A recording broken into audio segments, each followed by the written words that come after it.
Bien, bonjour à toutes et à tous. J'imagine que vous avez déjà suivi beaucoup de talks à propos de l'IA, surtout ces dernières années depuis la percée de l'IA générative. On en a entendu parler notamment ce matin sur une super conf sur les aspects éthiques de l'IA. On entend aussi beaucoup parler des aspects sociaux, mais ce dont on entend beaucoup moins parler, c'est l'impact environnemental de l'IA, qui est pourtant gigantesque. Donc je vais essayer de vous le montrer aujourd'hui. On va commencer avec quelques chiffres que vous devriez bien connaître puisqu'on parle de l'application ChatGPT que tout le monde connaît, j'imagine. L'application elle est basée sur différents modèles. Au début, on était sur du GPT-3, ensuite il y a eu du 3.5, du 4, 4o, etc. Et donc le premier modèle sur lequel il a été basé, c'était le modèle GPT-3. Il faut savoir que les modèles, pour qu'ils soient capables de répondre à tout type de questions, il faut d'abord les entraîner sur des grandes bases de données pour qu'ils soient capables d'avoir des connaissances très généralistes et répondre à tout type de questions. Et donc du coup, l'entraînement du modèle GPT-3, il a été fait sur des millions, voire des milliards de données, et il a duré à peu près 1 mois. Est-ce que vous savez combien ça a émis de CO2, de quantité de CO2 de faire cet entraînement pendant à peu près 1 mois? Ça fait 552 tonnes. Donc c'est énorme, c'est l'équivalent de plus de 205 allers-retours Paris-New York en avion. Et donc ça, c'est juste un des impacts de cet entraînement. Mais il y a aussi des impacts sur d'autres sources, notamment sur l'eau. On estime que ça a consommé 700 000 litres d'eau d'entraîner ce modèle. Tout ça, c'est des estimations qu'on retrouve dans des recherches scientifiques qui ont été faites a posteriori. Mais bien sûr, OpenAI ne partage pas du tout les chiffres de ces entraînements et donc de tous les impacts qui y sont liés.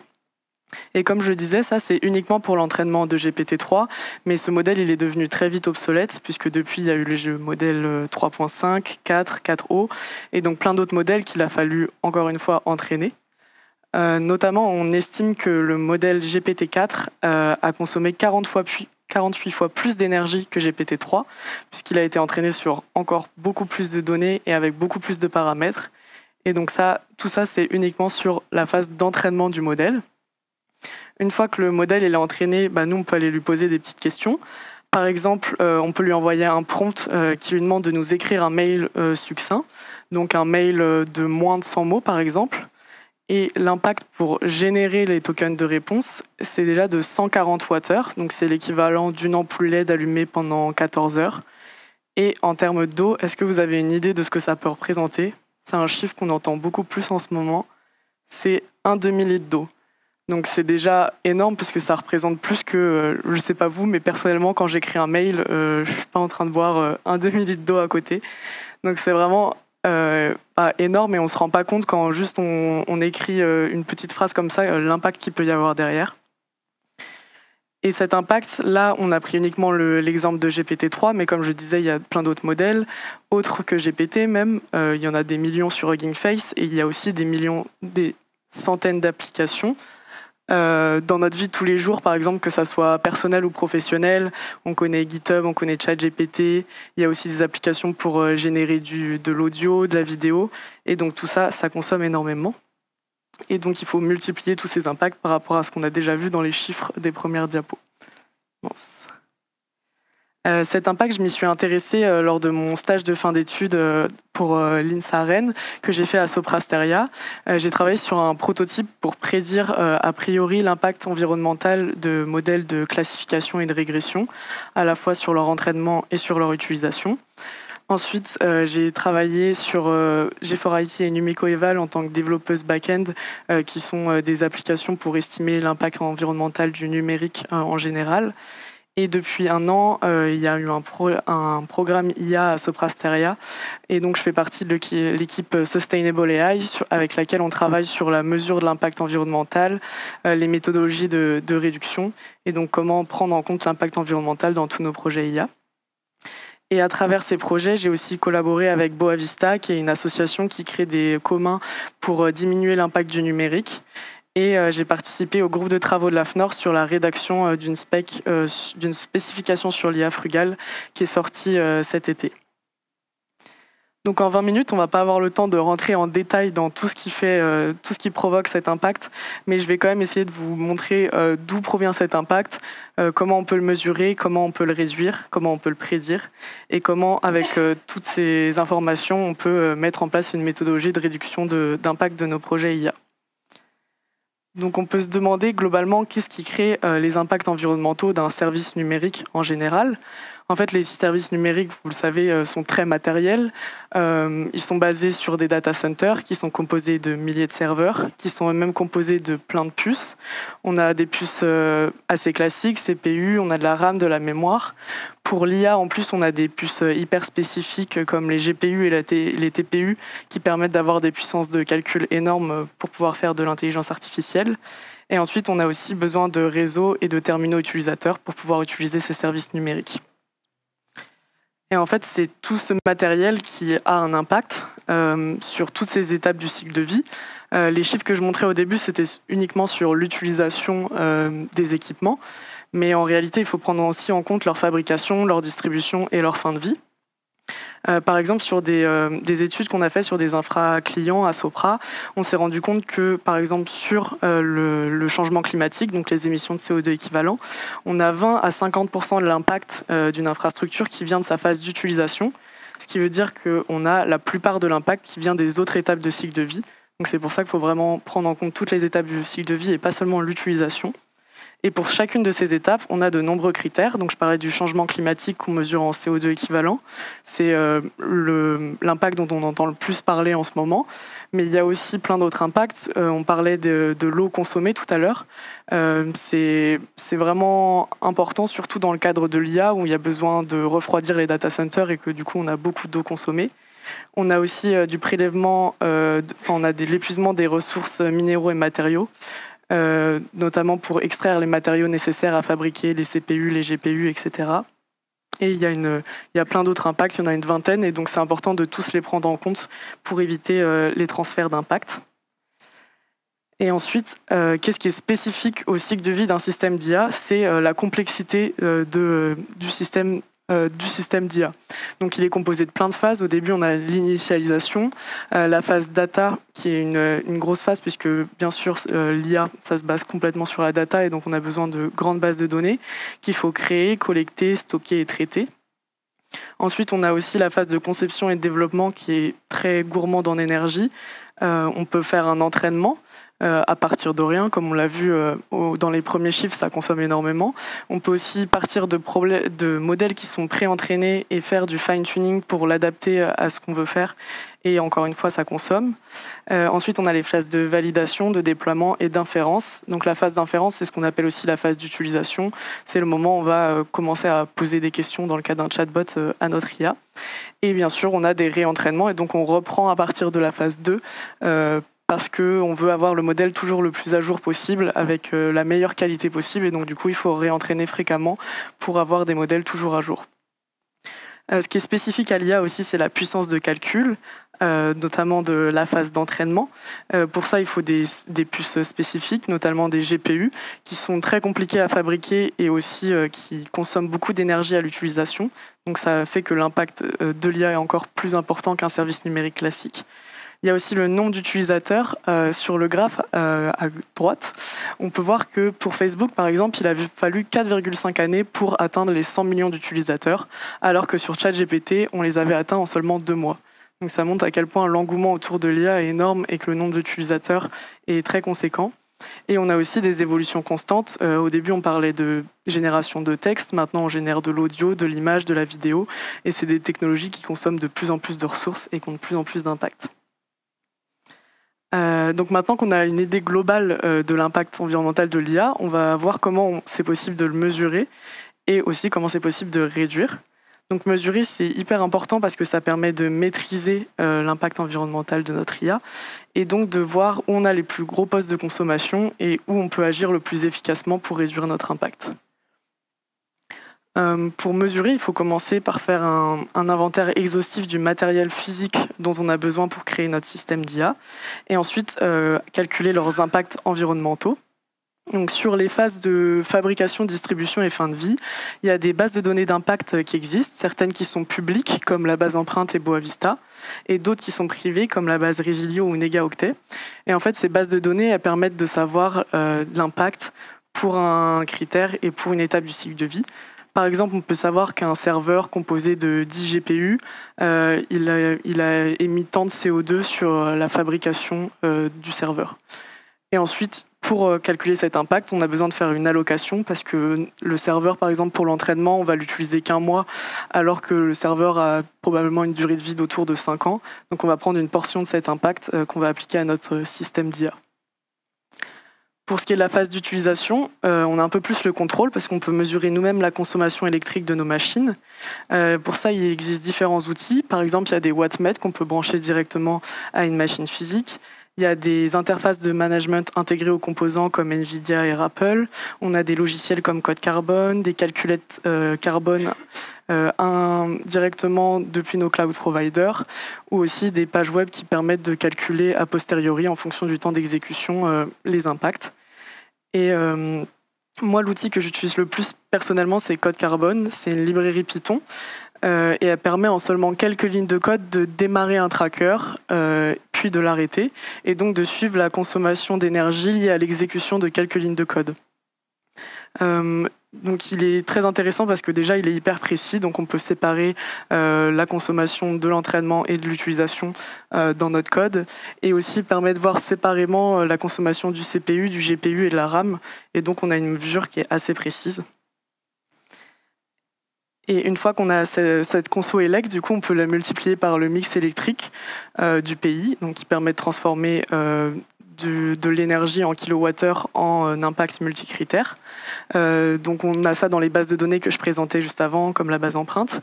Et ensuite, il faut multiplier par un facteur, parce que comme il y a plein d'outils qui sont très différents, si on mesure avec un wattmètre, par exemple, on a l'impact de toute la machine, alors que si on mesure avec du code carbone, on a un niveau plus au niveau de l'algorithme, et donc on n'a pas forcément la consommation d'énergie de toute la machine, et dans le cas où c'est sur le cloud, on n'a pas l'impact total des couches de virtualisation, du PIE, du data center, etc. Donc il faut remultiplier par un facteur pour avoir la même mesure, peu importe l'outil qu'on utilise.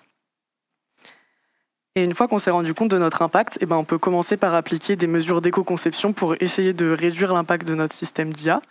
Il existe plusieurs documents de référence dans lesquels on trouve des bonnes pratiques sur comment créer des IA plus frugales, durables ou plus sobres, comme vous préférez. Est-ce que vous connaissez à main levée des documents qui présentent ces bonnes pratiques? Non. Oui, le RGESN en fait partie. Je n'ai pas le temps de tout présenter, mais notamment dans le RGSN partie 2024, il y a une partie algorithmie qui donc présente 7 bonnes pratiques sur l'IA. Moi, je vais surtout vous parler de l'AFNORSPEC parce que c'est le document que je connais le mieux puisque j'ai participé à sa rédaction. En fait, il comprend 31 bonnes pratiques qui ont été récoltées auprès de 80 organisations et qui sont classifiées par gain de frugalité, donc à quel point la bonne pratique va avoir un impact sur l'environnement, sur notre consommation d'énergie, etc. Et à la fois par facilité de mise en œuvre, et donc ça permet de voir très rapidement d'opérationnaliser ce recueil de bonnes pratiques et de commencer par les bonnes pratiques qui sont le plus atteignables pour nous. Je vais vous montrer des exemples concrets de bonnes pratiques. Donc, dès la phase 1 d'initialisation du projet, c'est très important de se poser les bonnes questions. Donc, il faut s'interroger sur la pertinence d'utiliser de l'IA. Aujourd'hui, on a un peu tendance à utiliser de l'IA à tort et à travers sans se demander est-ce que c'est vraiment nécessaire, est-ce qu'il n'y a pas d'autres moyens de le faire qui seraient moins consommateurs, et c'est souvent le cas. Donc l'IA ne doit pas devenir une réponse systématique à un besoin, mais il faut considérer les autres alternatives, puisque forcément l'IA la plus frugale qu'on peut faire, c'est celle qu'on ne va pas créer. Ensuite, il y a beaucoup de bonnes pratiques aussi qui se concentrent sur la phase 3, donc qui est la phase de développement, conception et développement. Donc c'est important de s'interroger sur le choix du modèle. Plus on va choisir un modèle plus petit, plus l'impact va être petit. Notamment, on n'a pas besoin d'avoir des connaissances globales sur tout ce qui existe sur Internet si on veut juste prévoir la météo du lendemain. Donc il faut essayer de réfléchir exactement à ce dont on a besoin. Privilégier l'open source et donc pas réentraîner les modèles, parce que comme on a vu, l'entraînement il a un très fort impact. Donc plus on peut partager les modèles, plus on va diminuer cet impact et éviter de refaire chacun de son côté.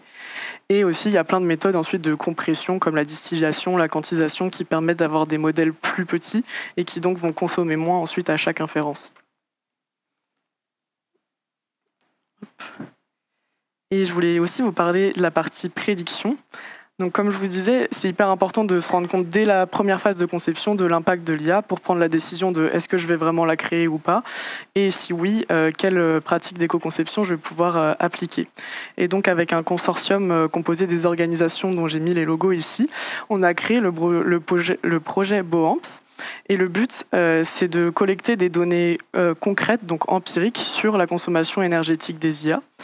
Et pour ça, on s'est dit qu'on avait besoin d'un standard pour faire du reporting de la consommation énergétique des IA, pour que n'importe quelle personne qui fasse un entraînement ou qui développe des IA puisse mesurer et partager à tout le monde les mesures qu'elle a faites, pour qu'on ait des données concrètes, de savoir par exemple tel modèle consomme moins que tel modèle, tel infra est plus adapté, etc.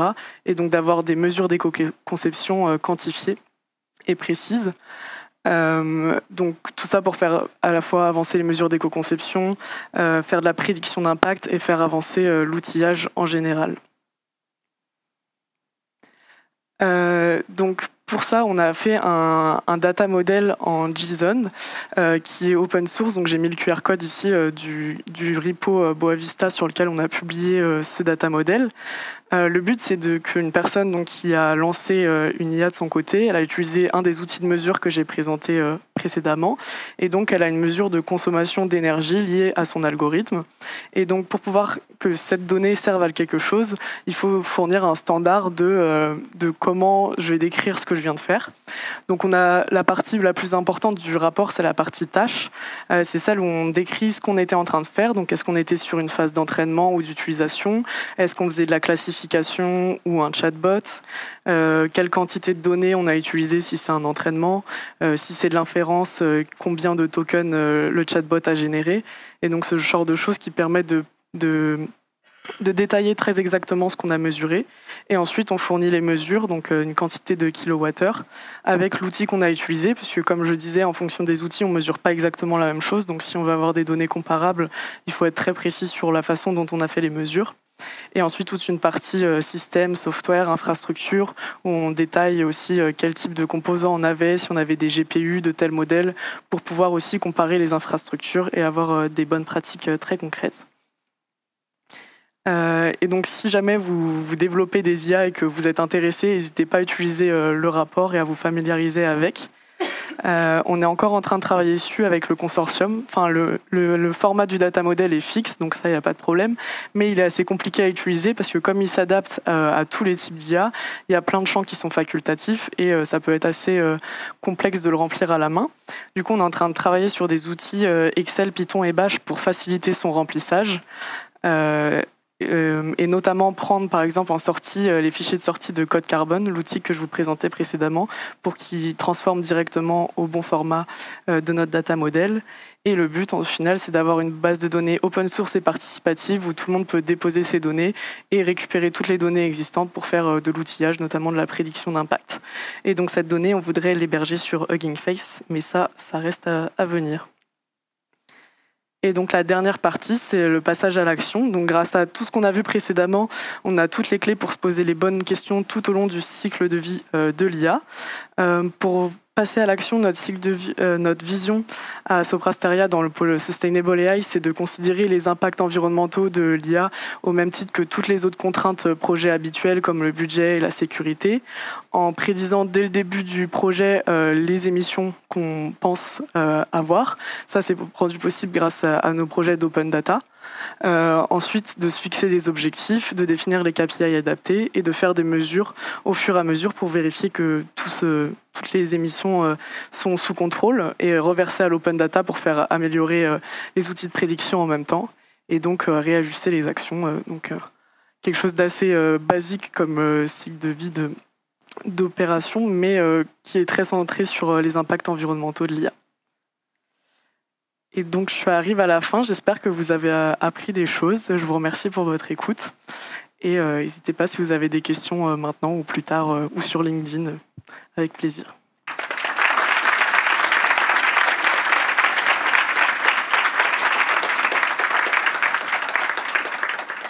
Merci beaucoup, Sarah. Est-ce qu'il y a des questions? Ah, si.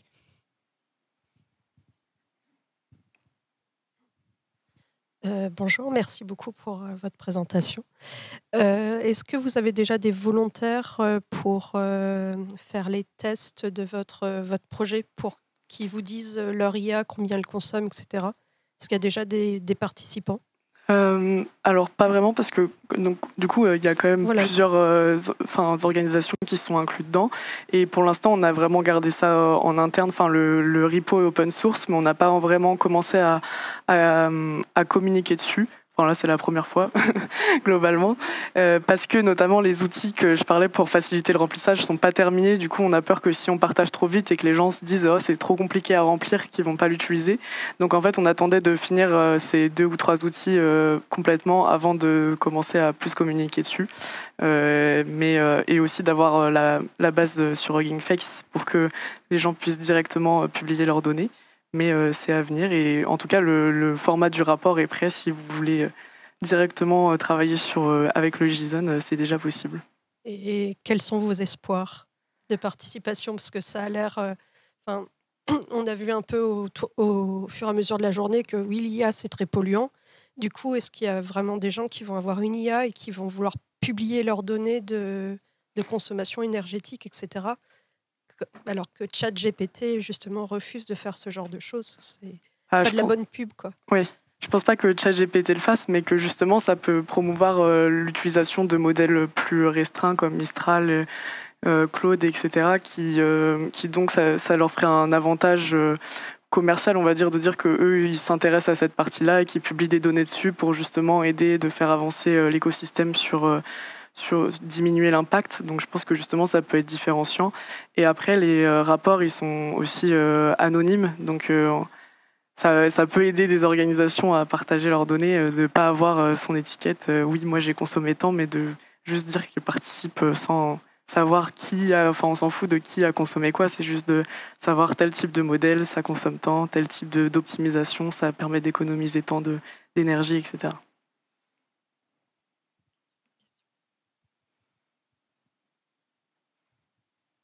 Merci et bravo pour la présentation. Ma question va rejoindre un petit peu la précédente. Est-ce que les grands fournisseurs de modèles comme OpenAI, Anthropic ou Google ou d'autres jouent un peu la transparence ou pas du tout? Pas du tout. Est-ce qu'il y a un espoir qu'à un moment donné, ils fassent des efforts pour... J'espère, mais en tout cas, je sais que pour ChatGPT, enfin pour les modèles GPT, il n'y en a pas du tout d'informations dessus. C'est juste des estimations qui ont été faites parce qu'on sait à peu près qu'ils ont entraîné pendant tant de temps et qu'on imagine leur infrastructure que les chiffres ils ont pu être estimés.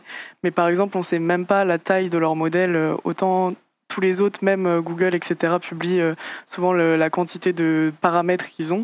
On sait on se doute que pour GPT, c'est des milliers de milliards de paramètres, mais on n'a pas des chiffres précis. Je pense que c'est parmi les pires dans ce domaine-là. Mais j'espère qu'ils vont commencer à réfléchir à ça. Merci.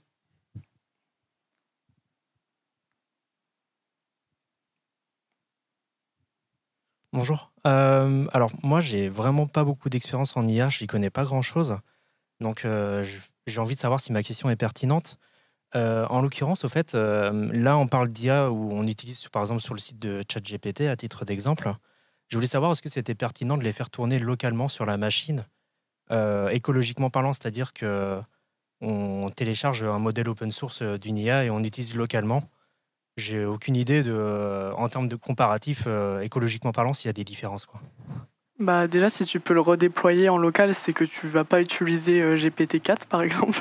Non. Parce que donc déjà le fait d'utiliser des modèles bien plus petits, c'est largement mieux que d'utiliser les gros modèles. On sait que l'impact lié à la génération de tokens, donc de mots, c'est extrêmement linéaire avec le fait que le modèle de base soit très gros en termes de milliards de paramètres. Donc forcément, si tu utilises des modèles plus petits, ça aura beaucoup moins d'impact. Après, le redéployer sur ta machine ou...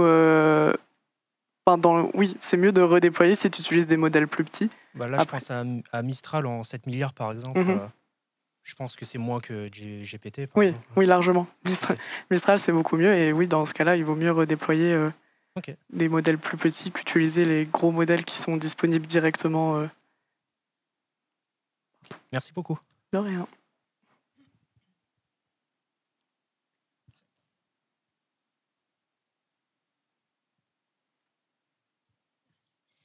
Oui, bonjour. C'était super intéressant. Merci beaucoup. Et du coup, j'avais une question par rapport aux métriques, en fait, pour comparer par rapport à d'autres... on sait que l'IA, c'est plus efficace pour plein de choses, mais si, par exemple, si on fait une recherche sur Internet, on va imaginer qu'on va mettre plus de temps pour faire une analyse documentaire que si on demande juste à ChatGPT. Et donc, est-ce que ça consomme comme énergie ? Qu'est-ce qu'il y a comme différence ? Est-ce qu'il y a un gain de temps ? Puis même pour développer, en fait, on va mettre plus de temps, donc plus de moyens, parce que plus de personnes vont devoir être nourries, vont devoir vivre, avoir de l'électricité, etc. pour développer. Est-ce qu'on peut avoir des métriques aussi pour comparer ? Est-ce qu'on a vraiment un vrai gain avec l'IA ou juste l'humain, finalement, est plus rentable aussi d'un point de vue énergétique ? Ce qui manque en fait, c'est les données de justement ces gros modèles, de combien Copilot pour le code ça consomme. Et donc il y a plusieurs articles, enfin il y a des scientifiques qui se posent là-dessus et qui cherchent à estimer l'impact. Et tant qu'on l'a pas, on peut pas vraiment comparer à des approches sans. Du coup, en fait, c'est surtout ça qui manque, de pouvoir prendre en compte tout ça et aussi de ne pas prendre juste la phase d'utilisation, parce que souvent on compare juste l'utilisation du modèle, mais comme je disais, il y a aussi toute la phase de fabrication, distribution et fin de vie. Et par exemple, pour les GPU, comme tout ça c'est hyper récent, il n'y a pas eu d'analyse de cycle de vie des GPU, et du coup on ne sait pas concrètement l'impact de la fabrication d'un GPU. Ce qui ne permet pas de comparer sur tout le cycle de vie de l'IA, mais parfois on voit des comparaisons où c'est juste d'utilisation à utilisation. Et en effet, il faudrait prendre en compte le fait que c'est plus long humainement de le faire sans IA, etc. Et donc là, j'ai pas de réponse toute faite. Je pense qu'on manque clairement de données pour pouvoir le savoir, et que le fait que tous ces gros groupes tous les créateurs d'énormes chatbots partagent pas leurs données, ça aide pas à pouvoir faire des comparaisons. Après, je pense que dans tous les cas, on l'utilise beaucoup trop par rapport à ce que ça apporte, notamment ChatGPT. Il y a vraiment plein de choses qui pourraient... Pour le coup, je suis assez sûre que sur Google, il vaut mieux faire 2-3 recherches sur Google que de poser 2-3 questions à ChatGPT. Après, il n'y a pas encore de source de confiance qui le confirme complètement, mais on peut le penser, en tout cas. Merci. Oui.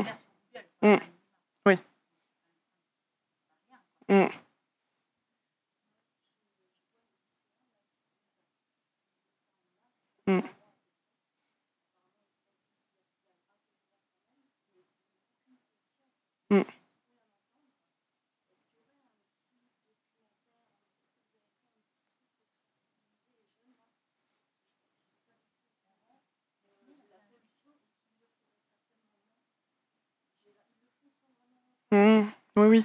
Oui, on pense pas à ça parce qu'on a l'impression que c'est dématérialisé et que ça n'a aucun impact, alors qu'il y a tout ce qui existe derrière. Oui. Il y a de vidéos ou quoi, je sais pas, mais je sais qu'il y a Ecologits, c'est un calculateur qui a été fait justement qui est open source et qui permet de... En gros, tu sélectionnes le type de modèle que tu utilises, donc GPT-4 ou ce que tu veux, et le nombre de tokens générés. Donc, par exemple, s'il a généré 100 mots, et ça te donne l'impact uniquement carbone et eau, je crois, avec des équivalents pour te montrer que c'est un impact. Et ça te montre aussi la différence entre différents modèles, donc que ça soit GPT-4 ou Mistral ou Claude. Et après, ça, c'est vraiment focalisé que sur l'impact de l'inférence, donc juste de la génération de réponses. Mais ça donne une partie de l'impact. Ecologits. Eco, Lo, L-O-G-I-T-S. Tout en un seul mot.